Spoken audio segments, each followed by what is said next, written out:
সারা দেশে গ্যাসের সংকট থাকলেও কোথাও কোথাও সামান্য উন্নতি হয়েছে। বাসাবাড়িতে দিনের অল্প কিছু সময় গ্যাস পাওয়া যাচ্ছে, যদিও গ্যাসের চাপ অনেক কম। এদিকে সিএনজি ফিলিং স্টেশনগুলোতে এখনও গ্যাসের জন্য ভোগান্তি হচ্ছে চালকদের। সহকর্মীদের তথ্য ও ছবিতে প্রতিবেদন।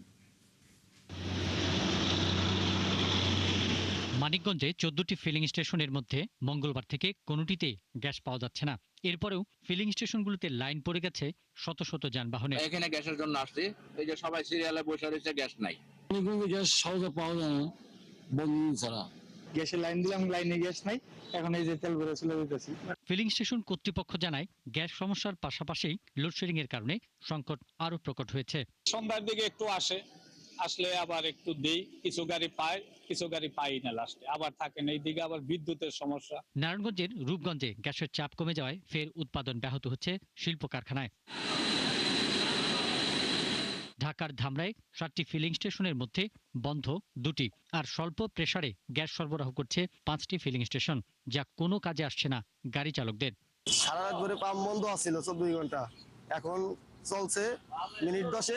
এখন হালকা কিছু সাপ্লাই দিতে পারতেছি, প্রেসার মাত্র 40 প্রেসারের আগে 40 প্রেসারে আমরা কোনো টিভি মারতে পারতাছি না, গাড়ি না বাড়িতে বহাই দিতেছি। রিক্সা ভাড়া 100 টাকা দিয়ে দেখি গেলাম, আবার এসে দেখি আপনার পাম্পে প্রেসার নাই, গ্যাসই পাই না।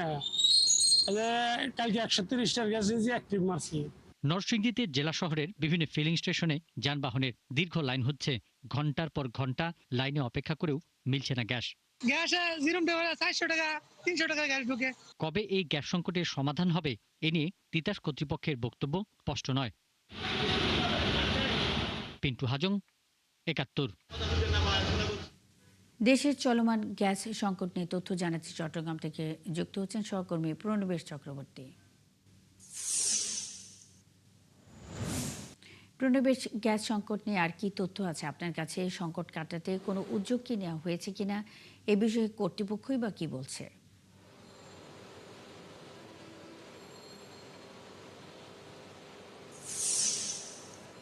চট্টগ্রামেও একই পরিস্থিতি। এখানে গ্যাসের কিছুটা উন্নতি হয়েছে, তবে পুরো পরিস্থিতি এখনো সেরকম কোনো পরিবর্তিত হয়নি।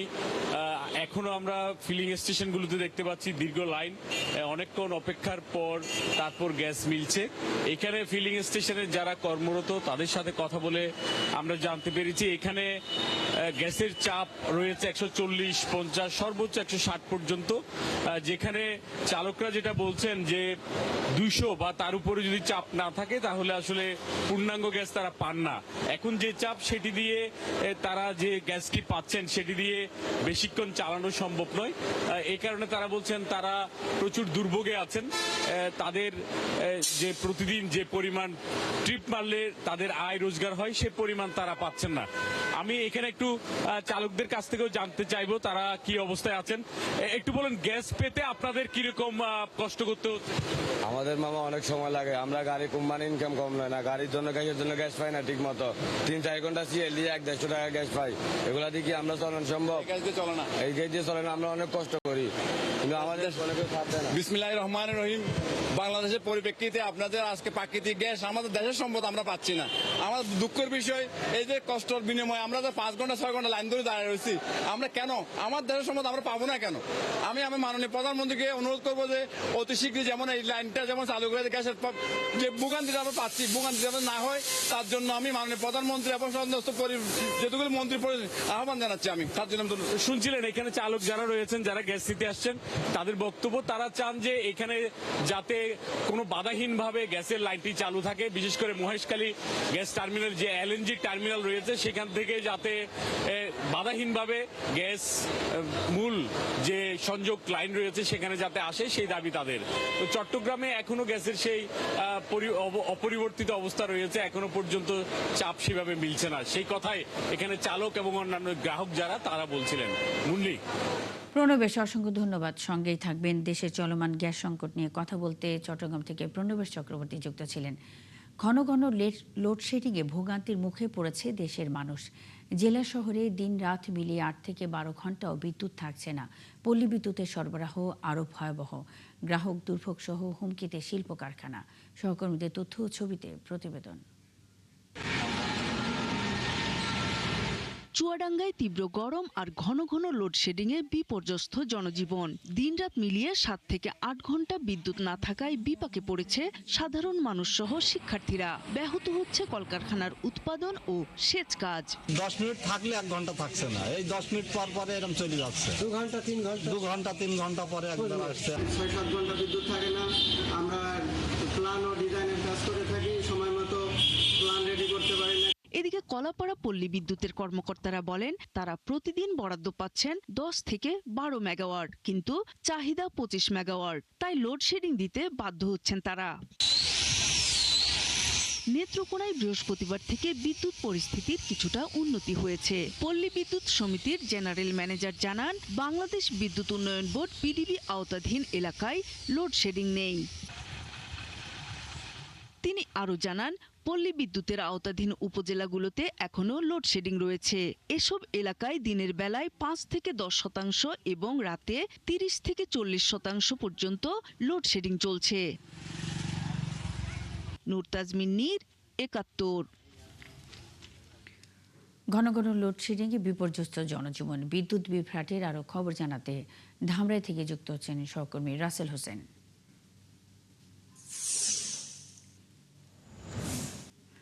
রাসেল, জানতে চাই আপনার এলাকায় দিনে কত ঘন্টা বিদ্যুৎ থাকছে এবং ভোগান্তি নিয়ে কি বলছেন বাসিন্দারা?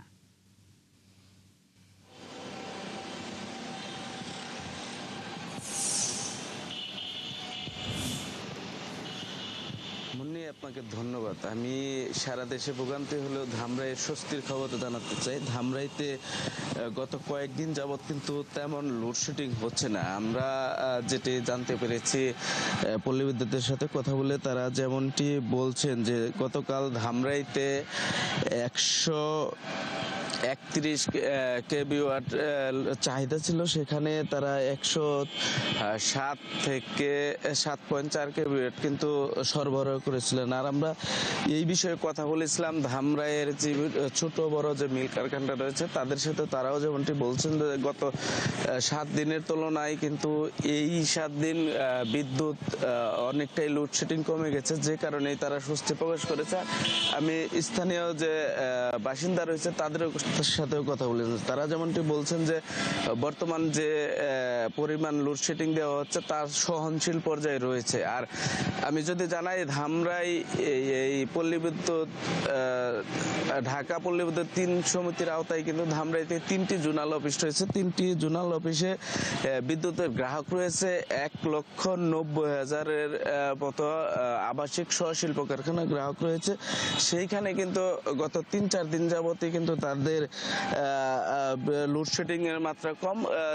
দিনে 2-1 গেলেও রাতে কিন্তু তেমন লোডশেডিং হচ্ছে না, যার জন্যই কিন্তু স্বস্তি প্রকাশ করেছেন। আমি যে নিম্ন ছোট বড় যে ওয়ার্কশপগুলো রয়েছে তাদের সাথেও কথা বলেছিলাম। তারা যেমনটি বলছেন যে আগে তাদের দিনের বেলাতে 7 থেকে 8 বার লোডশেডিং হতো, যে কারণেই তাদের যে কাজগুলো তারা ঠিক মতো করতে পারছিলেন না। আর মানুষের যে কাজের যে অর্ডার তারা ঠিক মতো সরবরাহ না করতে পারে কিন্তু গ্রাহকদের সাথে তাদের অনেক সময় বাকবিতণ্ডাও হয়েছে। বর্তমানে এই লোডশেডিং কমে যাওয়ায় কিন্তু তারা সেই একটু স্বস্তি প্রকাশ করেছে। সব মিলে বলা চলে যে ধামরাইতে যে পরিমাণ বর্তমানে লোডশেডিং রয়েছেন তার সহনশীল পর্যায়ে রয়েছেন। যদি এইভাবেও ধামরাইতে এই বিদ্যুতের লোডশেডিং কম হয় তাহলে ধামরাই যে বাসী রয়েছে তারা সন্তোষ প্রকাশ করেছেন। তবে সব মিলে বলা চলে যে রাসেল হোসেন, অসংখ্য ধন্যবাদ যুক্ত হয়ে তথ্য জানাবার জন্য। ধামরাই থেকে রাসেল হোসেন যুক্ত ছিলেন। ইলিশ সহ সামুদ্রিক মাছের সংকটে বরিশালে একের পর এক বরফ কল বন্ধ হচ্ছে, এতে কমছে কর্মসংস্থান। গত 1 যুগ ধরে ইলিশ ও সাগরের মাছ সরবরাহ কমে যাওয়ায় বরিশালে মাত্র 5টি বরফ কল টিকে আছে। এবছর যোগ হয়েছে লোডশেডিং সমস্যা। 2 সংকট মিলে এখন এই বরফ ব্যবসা পুরোটাই বন্ধ হবার উপক্রম। বিধান সরকারের প্রতিবেদন। বরিশাল নগরীর রসুলপুরে বরফকল শ্রমিকদের ব্যস্ততা আগের মতো নেই। মাছ না থাকায় বরফের চাহিদা কম। মাছ নাই, বিভিন্ন দিকে ঘাট হয়ে গেছে বিদায়, এই জন্য কল বন্ধ। মাছ নাই বিদায় বরফ কম চলে। ইলিশ না এলে বরফ নিয়ে কি করবে? বেচা কিনা অল্প, এতে তো বরফ কম লাগে। শুধু মাছের সংকটই নয়, এখন বিদ্যুৎ বিভ্রাটের কারণেও বরফ উৎপাদন ব্যাহত হচ্ছে।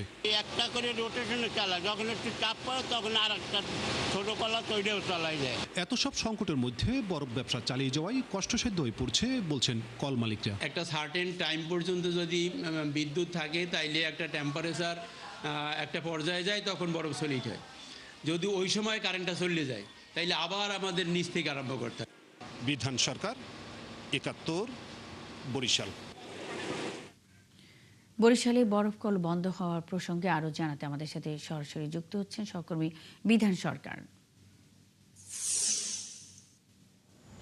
বিধান, হঠাৎ মাছের সরবরাহ কমে যাওয়া ও বরফকল বন্ধের বিষয়ে শ্রমিকরা কি বলছেন?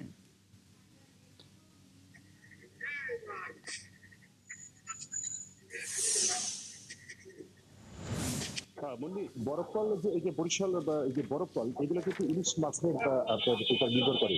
এবং আপনাকে যদি বলি, বরিশালের এই যে পোর্ট রোডের মৎস্য অবতরণ কেন্দ্র যেটাকে বলা হয়, এটাকে কিন্তু একমাত্র বাংলাদেশের রপ্তানি উপর নির্ভর করে এই পোর্ট রোডের মৎস্য অবতরণ কেন্দ্রটি গড়ে উঠেছিল। এবং এখান থেকে সরাসরি যে আপনার সকাল বা রাতের বেলা, যে বিকালবেলা ঠিক গাড়ি এখান থেকে ইলিশ ভর্তি গাড়ি বোঝাই হতো এবং ঠিক পরদিন কলকাতা বাজারে গিয়ে এই মাছ কিন্তু বিক্রি করতে পারতো। যার ফলে এটা কিন্তু একেবারে রপ্তানি নির্ভর একটি মৎস্য অবতরণ কেন্দ্র পরিণত হয়েছিল। এবং আজকে দেখেন যে এই মৎস্য অবতরণ কেন্দ্রকে কেন্দ্র করেই 35টি বরফকল ছিল এই নগরীর বিভিন্ন স্থানে। এখন কিন্তু সেই বরফকল কিন্তু এখন আর নেই বরিশালে, এবং কমতে মাত্র 5টি বরফকল টিকে আছে মাত্র। এবং সেখানে দেখেন যে 5টি বরফকলের মধ্যেও এখন বিদ্যুতের কারণে, ঘাটতির কারণে তারা কিন্তু রোটেশন পথ অনুযায়ী চলাচল করছে। এবং আপনাদের দেখা যায় যে বরফ যে ক্রাশ কল যে বরফ যে ভেঙে যে টুকরিতে করে বিক্রি করে, সেই টুকরি করে বিক্রি করা সেই ক্রাশ কলগুলোতে কিন্তু সেই আগের মতো সেই বিক্রি কিনি নেই। কারণ যেহেতু মাছ নেই, মাছ আসতে পারে। তবে এই দুদিন হলো কিছুটা মাছ পড়তে শুরু করেছে, যেহেতু এই ফলগুলো বিশেষ করে বরফ ফল থেকে শুরু করে বরফ ভাঙা যে ফলগুলো সব মাছের উপর নির্ভর করে, এবং বিশেষ করে ইলিশ মাছের উপর নির্ভর করে। যার ফলে এইসব জায়গাতে কিন্তু আপনার এই বরফ ফলগুলো বেশ ভালোই চলতো। কিন্তু এখন সেই পর্যায়ক্রমে বরফ ফলগুলো একাকে বন্ধ হয়। 5টি বরফ ফল রোটেশন করতে যে মাত্র 2টি বরফ ফল পদ্ধতি থেকে এখন বাকি তাদের যে বরফ ফলটা সেটি এখন নিয়মিত চলছে। এবং যার ফলে সেখান থেকে যে বরফগুলো এনে এইখানে এই যে যারা বিভিন্ন জায়গায় সকালবেলা বরফ যজ্ঞ শুরু হয়, যেখানে মাছের বাজারে আসে বা তারা যে মাছ যে বিক্রি করে, যারা কিনতে আসে এবং তারা বরফ নিয়ে এখান থেকে এই ক্যান ভেঙে এখান থেকে এই বরফগুলো নিয়ে থাকে। তবে এখানে আমরা যে বরফকল মালিক সমিতির কথা বলছি, তারা বলছেন যে প্রতিদিন তারা কিন্তু 2 থেকে 2,500 বরফ ক্যান একসাথে উৎপাদন করতে, কিন্তু এখন সেটা নেমে আসছে মাত্র 200 ক্যান। এবং মাত্র 200 ক্যান বরফ এখানে কিন্তু শুধু চলে। এবং যার ফলে আপনি দেখতে পাচ্ছেন সব মিলিয়ে মাছের উপর নির্ভর করে যে বরফের এই যে ব্যবসা। বিধান সরকার, আপনি আছেন, খবর রাখতে থাকুন, আমাদের সঙ্গেই থাকবেন। বরিশালে বরফকল বন্ধ হওয়ার বিষয়ে কথা বলতে বিধান সরকার যুক্ত ছিলেন।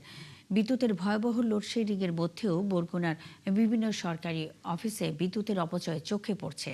সরকারি নির্দেশ অমান্য করে সারা রাত রঙিন আলোয় সজ্জিত থাকছে বিভিন্ন ভবন।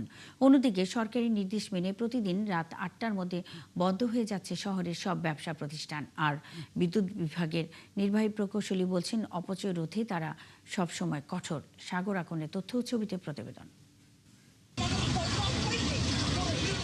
প্রতিদিন সন্ধ্যার ঠিক আগ মুহূর্তেই জ্বলে ওঠে বরগুনার মায়াকুঞ্জের চারপাশ।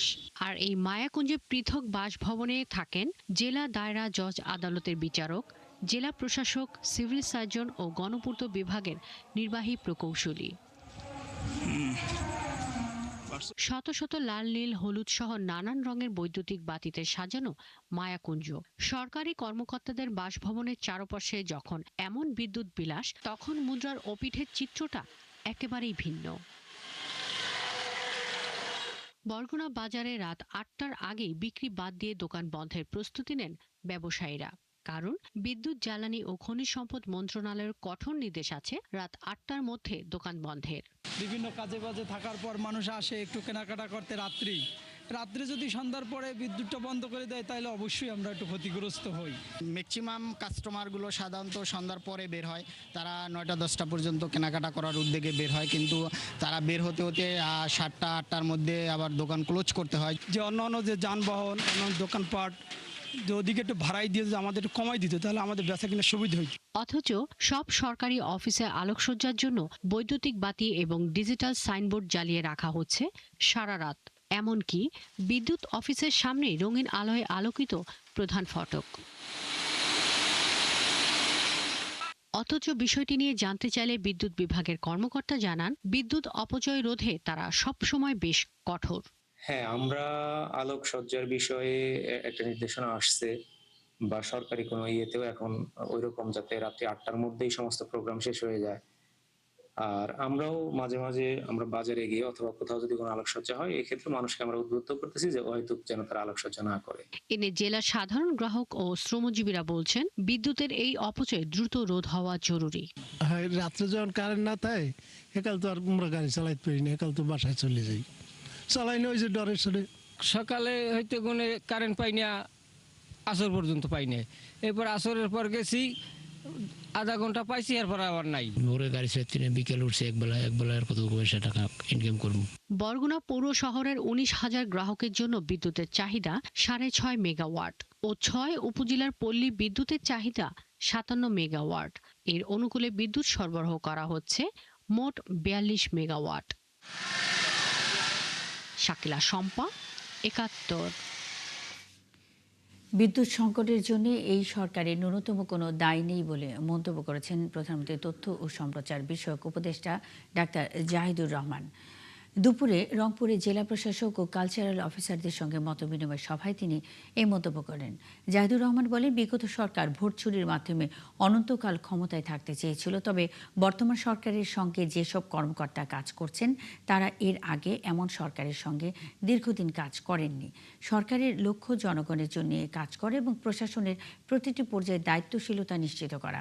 তিনি কর্মকর্তাদের জনগণের প্রত্যাশা ও প্রয়োজনকে গুরুত্ব দিয়ে দায়িত্ব পালনের আহ্বান জানান।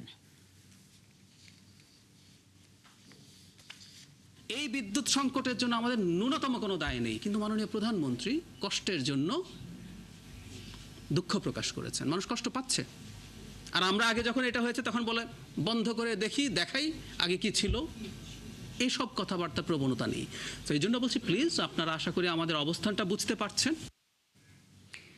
সরকার দেশের রেজিস্ট্রেশনবিহীন সব কিন্ডারগার্টেন বন্ধ করার সিদ্ধান্ত নিয়েছে বলে জানিয়েছেন প্রাথমিক ও গণশিক্ষা প্রতিমন্ত্রী ববি হাজ্জাজ। বুধবার চট্টগ্রামের পিটিআই কনফারেন্স হলে প্রাথমিক শিক্ষা কার্যক্রম বিষয়ক প্রশিক্ষণ কর্মশালায় তিনি একথা জানান। অনুষ্ঠানে প্রতিমন্ত্রী আরও বলেন, দেশে প্রাথমিক শিক্ষার মান উন্নয়নে সরকার নানা ধরনের পরিকল্পনা গ্রহণ করেছে। এর অংশ হিসেবেই সরকারি প্রাথমিক বিদ্যালয়ের পাশাপাশি বেসরকারি প্রতিষ্ঠানের শিক্ষার মানও পর্যবেক্ষণ করা হবে। তিনি জানান, যেসব কিন্ডারগার্টেন বা বেসরকারি প্রাথমিক বিদ্যালয় যথাযথ নিবন্ধন ছাড়া পরিচালিত হচ্ছে সেগুলোর বিরুদ্ধে ব্যবস্থা নেওয়া হবে। শিক্ষকদের জন্য নতুন নীতিমালা প্রণয়নে সরকার কাজ করছে বলেও জানান শিক্ষা প্রতিমন্ত্রী। রেজিস্ট্রেশন বাধ্যতামূলক হবে।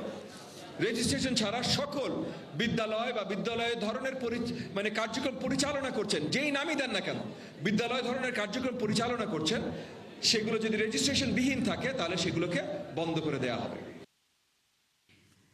কলকাতায় আবাসিক হোটেলে নিহত 8 বাংলাদেশের মধ্যে 4 জন কুষ্টিয়ার বাসিন্দা। এরা হলেন সাংবাদিক দেবাশিস দত্ত, তার স্ত্রী, সন্তান ও শ্বশুর। বেঙ্গালুরুতে চিকিৎসা শেষে কলকাতায় এসে ওই হোটেলে অবস্থান করছিল তারা। আজই তাদের দেশে ফেরার কথা ছিল। মর্মান্তিক এবং মৃত্যুতে শোকে পাথর পুরো পরিবারটি। এদিকে আগুনে নিহত আরেক বাংলাদেশি আহমেদ বাবুর বাড়ি সাভারের আমিনবাজারে, আর রেবতী সরকার ও SM আলিমুজ্জামানের বাড়ি সাতক্ষীরায়। তাদের পরিবারও চলছে শোকের মাতম। শাহিন আলী ও রায়ন বিন আমিনের তথ্য ছবিতে প্রতিবেদন। পরিবারের 4 সদস্যকে হারিয়ে কুষ্টিয়ার সাংবাদিক দেবাশিস দত্তের বাড়িতে এখন শুধুই কান্নার রোল। এমন করুণ মৃত্যু মানতে পারছেন না স্বজনদের কেউ। গত 13 আগস্ট স্ত্রী আফসানা শারমিন মনীষা ও তার 3 বছরের ছেলে স্বর্ণশীষ দত্তের উন্নত চিকিৎসার উদ্দেশ্যে ভারতে গিয়েছিলেন দেবাশিস দত্ত। সাথে ছিলেন তার শ্বশুর আকরাম হোসেন। বেঙ্গালুরুতে চিকিৎসা শেষ করে মঙ্গলবার তারা কলকাতার মির্জা গালিব স্ট্রিটে একটি আবাসিক হোটেলে ওঠেন। সেখানেই আগুনে করুণ মৃত্যু হয় সবার।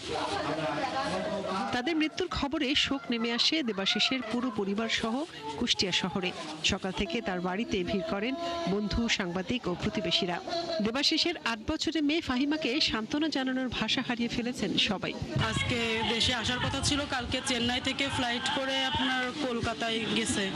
দেবাশিস দত্ত সহ স্ত্রী তার শ্বশুর মারা গেছে। তারপরে আমি তখনও বিশ্বাস করিনি, যখন আমি ছবিটা দেখছি তখন আমার মেয়ের বান্ধবী বলছে যে এরকম কাকি আপনি শক্ত বলছে দেবাশিস আর নাই, আমি তখন জানতে পারছি। নিহত দেবাশিস দত্ত আজকের পত্রিকা এবং বেসরকারি টেলিভিশন চ্যানেল 9-এর কুষ্টিয়া জেলা প্রতিনিধি হিসেবে কাজ করছিলেন। পাশাপাশি তিনি স্থানীয় পত্রিকা দৈনিক আজকের আলোর ভারপ্রাপ্ত সম্পাদকের দায়িত্বে ছিলেন। সাংবাদিক অঙ্গনে পরিচিত মুখ দেবাশিসের মৃত্যুতে শোকাহত তার সহকর্মীরা। একদিন হোটেলে ছিল, হোটেলে থাকার পরে এসি পাস্ট করে ভালো ইন্তেকাল করেছে। বাংলাদেশের যেসব টেলিভিশন আছে সবগুলো খবরে দেখছি যে 9 জন মারা গেছে। হঠাৎ করে কেন যেন মনের ভিতর খুব বলি ডাকতেছে, এরকম কেন কিনে নিয়ে এসে বাসায় দিয়ে গেলাম আর বলে গেলাম বাবা তুমি টেনশন করো না, তোমার বাবা কালকে চলে আসবে। কিন্তু আজকে সকালবেলা যখন শুনতে পেলাম যে সে আর নেই, ওর ভিতরে কোনোদিন এই কাজটি করেনি, সবার সাথে ওর সুসম্পর্ক ছিল, ওর মনে প্রাণে চিন্তা চেতনায় সবসময় ছিল সাংবাদিকতা। এদিকে অগ্নি দুর্ঘটনায় নিহত বাংলাদেশিদের আরেকজন সাভারের আমিন বাজারের আহমেদ বাবু। কসমেটিক্স দোকানের মালামাল কিনতে ভারতে গিয়েছিলেন তিনি। 37 বছর বয়সী বাবুর মৃত্যুর খবরে শোকের ছায়া নেমে এসেছে তার পরিবারে। আমার ছবি পাঠিয়েছে, ওর ছবি থেকে আমরা সবাই শিওর হই এটা বাবু আহমেদ। বাবু আমাদের খুব ভালো বন্ধু ছিল, তো বাবুকে ভোলার মতন না। চেষ্টা চলছে, এখান থেকে অ্যাম্বুলেন্সের ব্যবস্থা চলছে, সব ধরনের কথাবার্তা চলছে, আল্লাহ দেখা যাক বাকিটা। শেষবারের মতো নিহত আহমেদ বাবুর মৃতদেহ দেখার অপেক্ষায় স্বজনরা। মনিরা কাজুরি, 71। কলকাতায় হোটেলের আগুনে নিহত কুষ্টিয়ার সাংবাদিক দেবাশিস দত্ত ও তার স্ত্রী সন্তানের বাড়ি বড়বাজার এলাকায়। সেখান থেকে আমাদের সাথে যোগ দিচ্ছেন সহকর্মী শাহিন আলী। শাহিন, সাংবাদিক দেবাশিসের মৃত্যু নিয়ে সবশেষ কি তথ্য আছে আপনার কাছে? এই ঘটনায় নতুন কোনো তথ্য কি পাওয়া গেছে কিনা? আপনাকে বলে রাখি, আসলে গত 3 তারিখে বাংলাদেশ থেকে চিকিৎসার উদ্দেশ্যে ইন্ডিয়াতে গমন করে দেবাশিস দত্ত সহ পরিবারের 4 জন সদস্য। আসলে গত মঙ্গলবার চিকিৎসা শেষ করে বেঙ্গালুরু থেকে আসলে কলকাতায় একটি হোটেলে অবস্থান করছিল। হোটেলে অবস্থান করার কালীন সময় রাত 2টার দিকে অনুমান করা হচ্ছে এসি বিস্ফোরণ হয়ে আসলে বিষাক্ত গ্যাসের চাপে আসলে দেবাশিস দত্ত সহ 4 জন এবং কুষ্টিয়া ঢাকা সাভারের 1 জন এবং সাতক্ষীরার 2 জন, মোট 7 জন বাংলাদেশির মৃত্যু হয়। তবে আমার কাছে সর্বশেষ সেটি হচ্ছে গতকালকে আসলে বিকেলে এই মরদেহগুলো পোস্টমর্টম হওয়ার কথা ছিল, কিন্তু আইনি জটিলতা এবং শনাক্তকরণ প্রক্রিয়া শেষ না হওয়ার জন্য আসলে গতকালকে এই লাশগুলি পোস্টমর্টম করা সম্ভব হয়নি। তবে আমরা পরিবার সূত্রে এবং আমাদের কলকাতা প্রতিনিধি সূত্রে আমি জানতে পেরেছি আসলে আজকে যে কোনো একটা সময়তে আসলে এই পোস্টমর্টম সম্পন্ন হবে এবং পোস্টমর্টম সম্পন্ন হওয়ার পরে কাগজপত্র তৈরি হওয়ার পরে আসলে বাংলাদেশ হাইকমিশনের মাধ্যম দিয়ে কিন্তু পরিবারের পরিজনের কাছে লাশ হস্তান্তর করা হবে। এবং গতকালকে কিন্তু আসলে কুষ্টিয়া থেকে তার পরিবারের 1 জন কলকাতা পৌঁছেছেন এমন একটা তথ্য আমাদের কাছে আছে। তবে আপনাকে আরেকটু বলে রাখি, আসলে এই দেবাশিস দত্তর যে 7.5 বছরের একটা কন্যা, তিনি কিন্তু এখনো বাংলাদেশে আছে জীবিত। সে কিন্তু একদম করুণ অবস্থার মধ্যে আছে। যেমন আপনাকে বলে রাখি, তার বাড়ির যে গ্রিল ধরে আসলে সবসময় পুল আপ বক্সে বাবা কখন আসবে, বাবা কখন আসবে। আসলে এটা কিন্তু একটা হৃদয় বিদারক ঘটনা। তবে আমরা প্রশাসনিকভাবে আমরা আসলে চেষ্টা করছি এবং গতকালকে আমাদের কুষ্টিয়া 3 আসনের এমপি আমির হামজা তার বাড়ি পরিদর্শন করেছেন এবং তিনি আসলে একটু আশ্বাস দিয়েছেন যে মেয়েটি আসলে 7.5 বছর বয়স জীবিত আছেন, আসলে তাকে তার যেখানে পড়াশোনা হচ্ছে সেখান থেকে যাতে পড়াশোনা বন্ধ না হয় সেটার দিকে দেখবেন এবং তাকে আর্থিক অনুদান দিয়ে আসলে এই মেয়েটাকে যাতে মানুষের মতো মানুষ করা যায় সেদিক দিয়ে তারা রাজনৈতিকভাবে দেখবেন এবং আমরা কুষ্টিয়া যে আসলে গণমাধ্যম কর্মী আছে তাদের কাছে আমার আহ্বান আসলে এই দেবাশিস দত্ত যে পরিবারের একজন সদস্য জীবিত তাকে যাতে আসলে আমাদের মাধ্যম দিয়ে আর্থিক সহায়তা করে তাকে যাতে আসলে তার পড়াশোনাটা করানো যায় এবং আর্থিক সচ্ছলতার একটা অঙ্গীকার করা যায় সেদিকে আমরা আসলে চেষ্টা করব সেটি। এবং আমি কুষ্টিয়া জেলা প্রশাসন এবং বাংলাদেশের দায়িত্বে যারা আছে সরকারি পর্যায়ে তাদেরকেও বলবো কুষ্টিয়া যে আসলে মর্মান্তিক ঘটনা সেটি কিন্তু আসলে তারা পর্যবেক্ষণ করে পরিবারের যে অবশিষ্ট সদস্য তার 7.5 বছরের কন্যা তাকে যেন তার আসলে তার স্কুলে পড়াশোনাটা অব্যাহত রাখে এবং তাকে যেন আর্থিক অনুদান দিয়ে আসলে উপকৃত করেন। তবে আরেকটু বলে সেটা হচ্ছে শাহিন আলী, অসংখ্য ধন্যবাদ।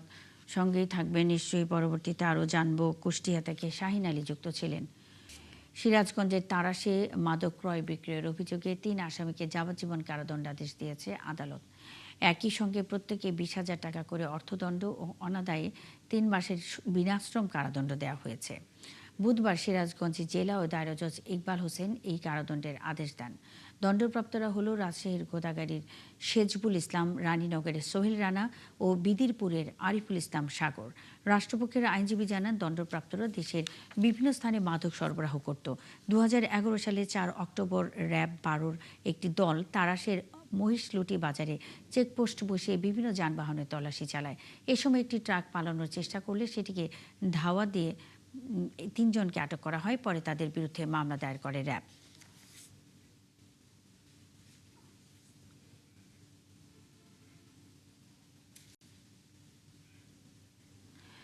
চট্টগ্রামের পতেঙ্গা সৈকতে ভেসে নিহত শিক্ষার্থী সায়েদ মুনিব আহমেদ শানের মৃত্যু নিয়ে প্রশ্ন তুলেছেন তার স্বজন, শিক্ষক এবং সহপাঠীরা।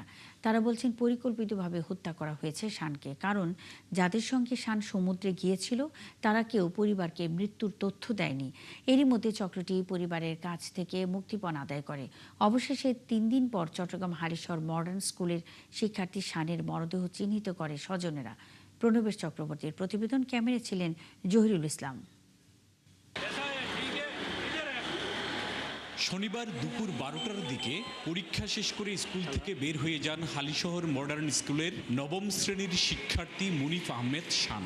এরপর থেকে তার আর কোনো খোঁজ পাচ্ছিল না পরিবার। ওই দিন পতেঙ্গা সমুদ্র সৈকত থেকে অজ্ঞাত অবস্থায় শানের মৃতদেহ উদ্ধার করে পুলিশ।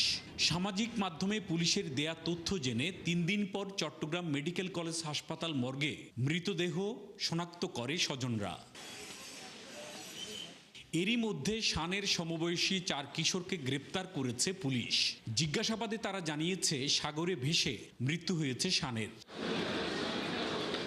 যদিও তথ্য বিশ্বাস করছেন না স্বজন ও স্কুলের শিক্ষক সহপাঠীরা। তারা বলছেন এটি পরিকল্পিত হত্যাকাণ্ড। আমাদের দাবি, আমাদের শানের মৃত্যুর পিছনে যারা দায়ী ছিল তাদের সঠিক বিচার করা।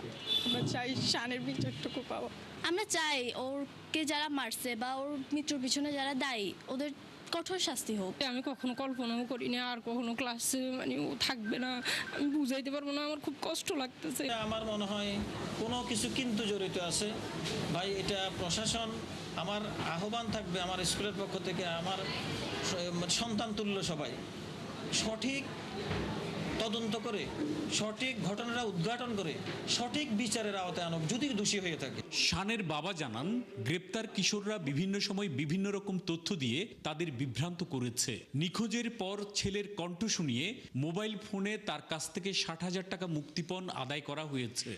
সাগরের ঢেউয়ে ফানি খাই ফেলছে, আমরা তারা ধরছি, ধরে তুলতে পারি নাই, সেটা একদম মিথ্যা কথা। ধরলে তুলতে পারবো না কেন? সে সাগরের বাসি চলে গেছে এবং এটাও বলছে তার ব্যাগটাও আমরা ফেলে দিয়েছি। ব্যাগটা ফেলে দিয়েছি, তোরা কত হারামি, পরিকল্পিত হত্যা ভাই। এখনো সত্যটা আমার মনে হচ্ছে বের হয়নি। সিএমপির উপপুলিশ কমিশনার জানান, ঘটনার তদন্ত চলছে। এটি হত্যাকাণ্ড কিনা ময়না তদন্ত রিপোর্ট আসলে পরিষ্কার হবে। এটা হত্যাকাণ্ড নাকি এটা দুর্ঘটনা, এটা আসলে তদন্ত, যেটা আমরা পোস্টমর্টেম রিপোর্টের জন্য দিয়েছি, পোস্টমর্টেম করা হয়ে গেছে। ডাক্তারি রিপোর্ট আসলেই এটা আমরা কনফার্ম হতে পারবো। এরই মধ্যে গ্রেপ্তার 4 কিশোরকে আদালতের মাধ্যমে জেলে পাঠানো হয়েছে। প্রণবেশ চক্রবর্তী, 71, চট্টগ্রাম।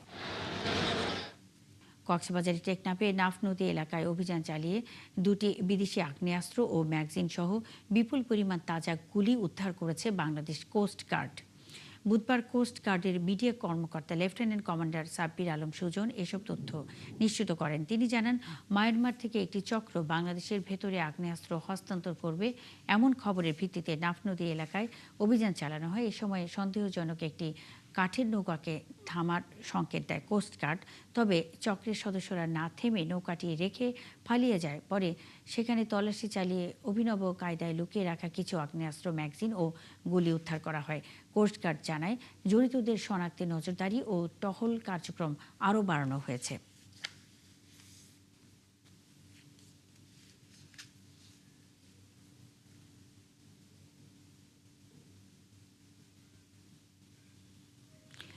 মিয়ানমারের সশস্ত্র বিদ্রোহী গোষ্ঠী আরাকান আর্মির হাতে জিম্মি থাকা বাংলাদেশি 24 জেলেকে ফেরত এনেছে টেকনাফ ব্যাটালিয়ন 2 বিজিবি।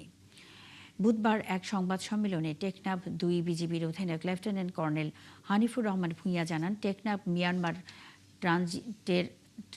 ট্রানজি জেটি ঘাটের কাছাকাছি সীমান্তে আরাকান আর্মির ট্রলারে করে 24 জন জেলে মাঝিমাল্লাকে বিজিবির কাছে হস্তান্তর করে। পরে বিজিবি তাদেরকে ট্রলারে করে টেকনাফে জেটি ঘাটে নিয়ে আসে এবং পরিবারের কাছে হস্তান্তরের প্রস্তুতি চলছে। ফেরত আসা জেলেদের মধ্যে 18 জন বাংলাদেশি নাগরিক, বাকি 6 জন রোহিঙ্গা সদস্য বলে জানিয়েছেন তিনি।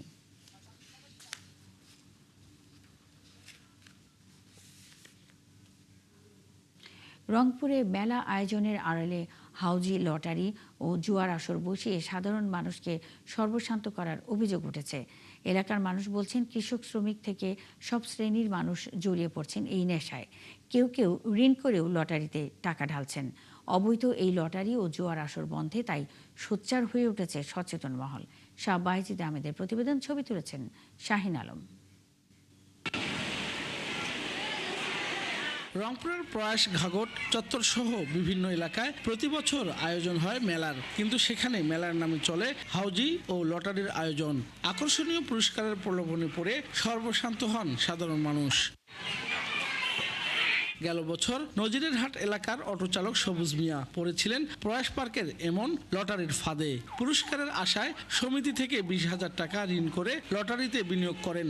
সেই ঋণ সুদে আসলে এখন দাঁড়িয়েছে 30 থেকে 35,000 টাকা, যা পরিশোধ করতে পারেননি তিনি। টিকিটটা যখন আসে তখন মনটা মানে না, তখন মানুষের ধোকায় বরিয়া নিয়ে একটা এভাবে কাটতে কাটতে আমি ধ্বংস হয়েছিলাম। সবুজ মিয়ার মতো এভাবে সর্বশান্ত হয়েছেন এলাকার আরো অনেকে। কষ্টের অর্জন ফসল বিক্রির টাকা, এমনকি গরু ছাগল বিক্রির টাকাও লটারিতে হারিয়েছেন তারা।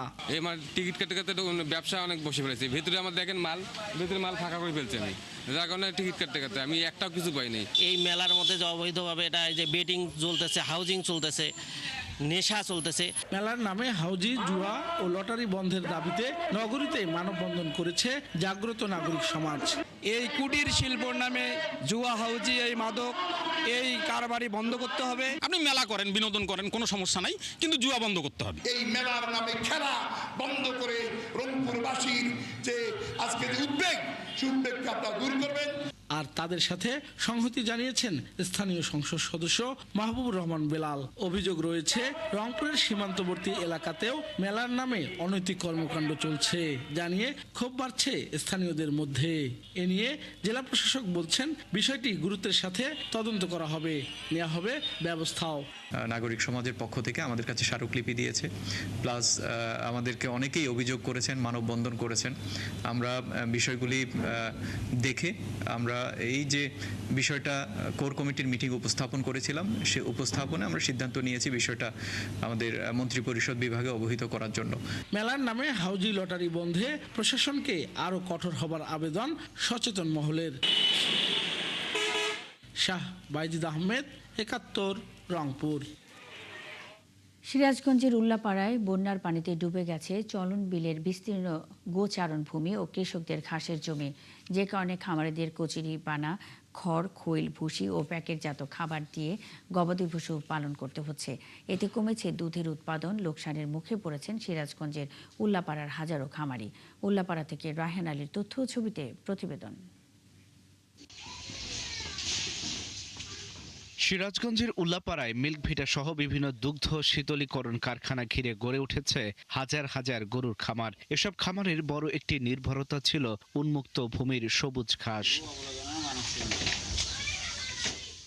কিন্তু প্রতি বছরের মতো এবারও বর্ষার পানির নিচে এসব জমি, যে কারণে গবাদি পশুকে খাওয়াতে হচ্ছে কচুরি, খড়, খৈল, ভুসি ও প্যাকেটজাত গোখাদ্য। খামারিরা জানান, বর্ষায় চাহিদা বেড়ে যাওয়ায় খোল, ভুসি ও প্যাকেটজাত খাবারের দাম প্রতি বস্তায় বেড়েছে প্রায় 2 থেকে 400 টাকা, যে কারণে গরুর দুধ উৎপাদন নেমে এসেছে অর্ধেকে। খাদ্যের দামে ধরেন যে আমরা খামারি যে দুধ অর্ধেক নামিয়ে গেছে, খাদ্য ফুল মতন দিতে পারছি না। খাদ্যের দাম অনেক বেশি, আমরা খামারিদের খুব ক্ষতিগ্রস্ত। আমরা দুধের দামও পাচ্ছি না ভাই। খোল ভুসির দাম অনেক বেশি, গরুর দুধ পাত কমে গেছে গা। আমরা সরকারের কাছে এবং মন্ত্রীদের মহোদয়ের কাছে আমি অনুরোধ করব যে আমাদের খোল ভুসির দাম কমায় দিয়ে একটু দুধের দাম যদি বাড়া দিত, তাহলে আমাদের খামারদের একটু হইলেও লাভ হইতো। দুধের উৎপাদন কমে যাওয়ার প্রভাব পড়েছে দুগ্ধ সংগ্রহ কেন্দ্রগুলোতেও। স্বাভাবিক সময়ে প্রতিদিন 1,37,500 লিটার দুধ উৎপাদন হলেও বর্ষা ও বন্যায় কমে দাঁড়িয়েছে 80,000 লিটারে। খরালির সিজনে বুঝলেন 30 থেকে 32 মণ দুধ আমদানি করছি। এখন মনে করেন যে পানি বর্ষার কারণে ঘাস না থাকার কারণে গরুর দুধ কমে গেছে, এখন 20-22 মণ দুধ আমদানি করি। উপজেলার প্রাণী সম্পদ কর্মকর্তা জানান, আগের তুলনায় দুধ উৎপাদন অর্ধেকে নেমে এসেছে। তবে বন্যার পানি নেমে গেলে গবাদি পশুর চারণ ভূমিতে গজাবে সবুজ ঘাস। সরকার থেকে যদি খামারিদেরকে খাদ্য সহায়তা করা যায়, তাহলে এই প্রোডাকশন অবশ্যই বাড়িয়ে নেওয়া সম্ভব। সেক্ষেত্রে খামারিদেরও লসটা পুষিয়ে উঠবে। প্রাণী সম্পদ অফিস আরও জানিয়েছে, স্বাভাবিক সময়ে উল্লাপাড়ায় প্রায় 2,25 লাখ টাকার দুধ উৎপাদন হতো। বর্তমানে দুধ উৎপাদন অর্ধেকে নেমে আসায় লোকসানে রয়েছে খামারিরা। আল ইমরান, 71। নকশা বহির্ভূত ভবন নির্মাণের বিরুদ্ধে অভিযান শুরু করেছে চট্টগ্রাম উন্নয়ন কর্তৃপক্ষ। বুধবার এই অভিযানে এক ভবন মালিককে 12 লাখ টাকা জরিমানা করা হয়েছে। তবে এ সময় জরিমানার টাকা আদায় করতে না পেরে ভবনের তত্ত্বাবধায়ককে ভ্রাম্যমাণ আদালতের হেফাজতে নেওয়া হয়। পরে টাকা পরিশোধ করলে তাকে ছেড়ে দেওয়া হয়। একই সঙ্গে ভবনের নিয়ম বহির্ভূত অংশ ভেঙে দেওয়া ও সিলগালা করে দেন কর্মকর্তারা। বাবুন পালের ক্যামেরায় আরও জানাচ্ছেন রাজীব বড়ুয়া। নকশা অনুযায়ী ভবন নির্মাণের কথা থাকলেও তা না মানার অভিযোগে চট্টগ্রাম নগরীর লালদিঘি ও আশকারদিঘি এলাকায় অভিযান চালায় সিডিএ। অভিযানে এক ভবন মালিককে জরিমানা করা ছাড়াও ভেঙে দেওয়া হয়েছে নিয়ম বহির্ভূত নির্মাণের অংশ। বুধবার লালদিঘি এলাকায় চালানো এই অভিযানে ভবন মালিককে 12 লাখ টাকা জরিমানা করে সিডিএর ভ্রাম্যমাণ আদালত। এই সময় জরিমানা না দেওয়ায় তত্ত্বাবধায়ক মোহাম্মদ মোস্তফাকে হেফাজতে নেওয়া হলেও পরে ছেড়ে দেওয়া হয়। একই সঙ্গে নকশা বহির্ভূত অংশ ভেঙে দেয় সিডিএ। চট্টগ্রাম মহানগরীকে একটা পরিকল্পিত নগরায়নের জন্য যে যত ধরনের কঠোর সিদ্ধান্ত নিতে হোক না কেন, আমরা সেই সিদ্ধান্ত কোনো পিছপা হব না এবং আমাদের এই মনিটরিং ব্যবস্থা জোরদার করা হবে। আমরা যেগুলি এতে উজ্জ্বল করছি সেগুলিকে আমরা ফলো আপ করছি। তবে মালিকদের দাবি, সিডিএর অনুমোদন নিয়েই তারা ভবন নির্মাণ করেছেন। এই বিষয়ে সিডিএ কর্তৃপক্ষ বলছে, অনুমোদন থাকলেও নকশা ও নির্মাণ বিধিমালা অমান্য করার সুযোগ নেই। আমার লাইনে তো 1000 বিল্ডিং আছে, আমি এদের থেকে আরো 3 ফুট ভিতরে আছি, তবু ভাঙতে পারছি, কিন্তু ওদের তো কোনো জরিমানা হইতেছে না বা শাস্তি হইতেছে না, এটা তো করে ফেলছে। যখন আমি এই বিল্ডিংটা করতেছিলাম তখন যে সিডিএ থেকে প্ল্যান নিচ্ছি, তখন তো তাকে আমাকে রোড ম্যাপ দেওয়া দরকার ছিল, রাস্তার ম্যাপ কতটুকু আপনি এটার বাইরে করতে পারবেন না, তখনই তো ভাঙিয়ে দেওয়া দরকার ছিল। পরে আশকারদিঘির পারেও নকশা ও নির্মাণ বিধিমালা লঙ্ঘনের অভিযোগে অভিযান চালায় সিডিএ। রাস্তার জায়গা দখল করে নিয়ম বহির্ভূত ভবন নির্মাণের বিরুদ্ধে অভিযান আরও জোরদারের কথা জানিয়েছে সংস্থাটি। বিজ্ঞ ম্যাজিস্ট্রেট আছেন, ম্যাজিস্ট্রেটের ওরা নেতৃত্বে হচ্ছে মোবাইল কোড আইনের যে তফসিল আছে, তফসিল মোবাইল কোড আওতায় ওই আইনে এটা অভিযানটা পরিচালনা করা হচ্ছে। সিডিএ কর্তৃপক্ষ বলছে, শুধু অনুমোদিত নকশা থাকলেই হবে না, নির্মাণেও সেই নকশা মানতে হবে। রাজীব বড়ুয়া, 71, চট্টগ্রাম। সুন্দরবনে চলমান 3 মাসের অবরোধের সুফল মিলতে শুরু করেছে। জেলে ও বনজীবীদের প্রবেশ বন্ধ থাকায় বনের ভেতর বেড়েছে হরিণ সহ বিভিন্ন বন্যপ্রাণীর অবাধ বিচরণ, বেড়েছে বাঘের আনাগোনা। বন বিভাগের কর্মকর্তারা বলছেন, এমন উদ্যোগ বনের জীববৈচিত্র্য রক্ষায় গুরুত্বপূর্ণ ভূমিকা রাখছে। নজরুল ইসলাম আকনের তথ্য ও ছবিতে প্রতিবেদন। 3 মাসের অবরোধে বদলে গেছে সুন্দরবনের চিত্র। বনের বিভিন্ন খাল ও চরে সরেজমিনে দেখা মিলছে দল বেঁধে ঘুরে বেড়ানো চিত্তল হরিণের পাল। নীরব পরিবেশে খাল ও নদীতে চলছে কুমিরের রাজত্ব, বেড়েছে বাঘের আনাগোনাও। শুধু বন্যপ্রাণী নয়, অবরোধের এই মৌসুমে সুন্দরী, গেওয়া, গড়ান, পশুর সহ বিভিন্ন প্রজাতির গাছপালা ঘন সবুজে সেজে উঠেছে। বন জুড়ে এখন তৈরি হয়েছে এক মনোমুগ্ধকর সৌন্দর্য। অবরোধে হরিণ, বাঘ, কুমির বাড়ছে, খুব সুন্দরভাবে বাড়তে আছে। অবরোধ থাকলে সুন্দরভাবে বাড়বে। 90 দিনের অবরোধে সুন্দরবনে মাছ বৃদ্ধি পাচ্ছে এবং হরিণ বৃদ্ধি পাচ্ছে এবং বাঘ ছুটোছুটি করছে। 3 মাসের অবরোধের কারণে মাছ পোনা বহুত বৃদ্ধি হয় এবং সুন্দরবনে কোনো মানুষ যায় না, তার কারণে সুন্দরবন অনেক ভালো থাকে।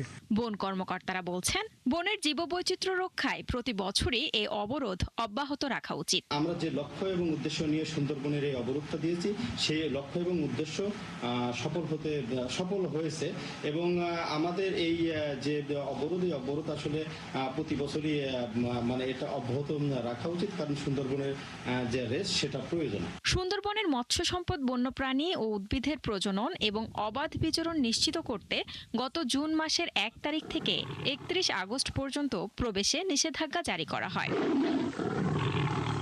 শান্তা ইসলাম, 71। দর্শক, চলছে দেশযোগ সরাসরি সংবাদ অনুষ্ঠান দেখতে চোখ রাখুন 71 ফেসবুক পেজ এবং সাবস্ক্রাইব করুন 71 ইউটিউব চ্যানেল। থাকুন 71 সাথেই।